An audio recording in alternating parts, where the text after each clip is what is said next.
Let's bring it back home now. In Australia's economy, it's pretty obvious to anybody, is in a funk right now. It'd be close to or in recession if it weren't for government spending. The problem is that public investment now is at a record rate, according to the Bureau of Statistics today.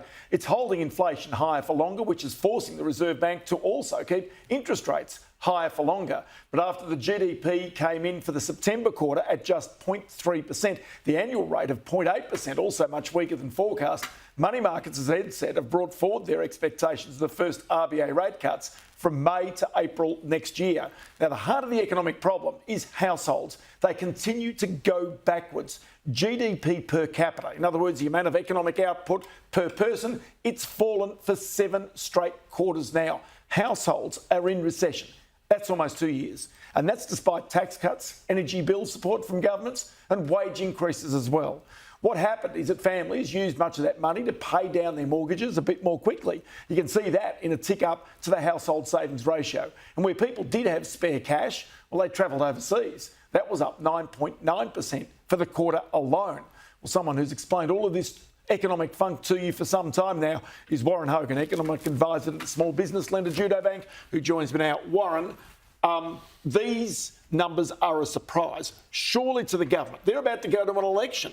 The economy's in a funk, but it's the households that are feeling it.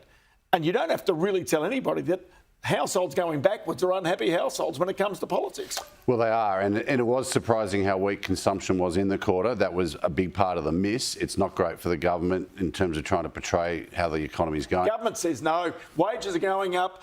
Basically, we've got equality in wages coming. I heard the Treasurer this afternoon talking about this. They're trying to spin this somehow into being good news. It's not. It's bad news for Australia. It doesn't paint a good picture of this economy, and there's a lot of complexity to it. The number one problem is we're a capacity-constrained economy. The governments of Australia are spending, and that's crowding out the private sector. The household sector is being held back by inflation, the squeeze on their disposable income.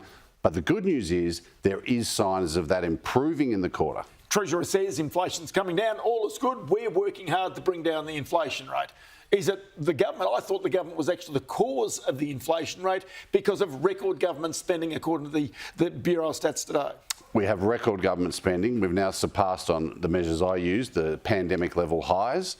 And we've seen government spending as a share of the economy shift up in the last decade by 25%, from about 22% to 28%. This is a radical shift in the structure of our economy, which, of course, in a world that's capacity constrained, puts pressure on inflation, but it also, it's the government competing with the private sector for staff, for tradies, for everything. And that's because so many people now are reliant on government for their job. There's a lot of that, and there's a lot of construction activity that's reliant on infrastructure projects and other government activities. So look, this is a very complex economy, and a lot of it comes down to this big surge in government spending. It's not sustainable, and that is an issue that has to be addressed. The investment side, I'm never going to argue with, because we need infrastructure. It's the recurrent spending that needs to be addressed. We've seen this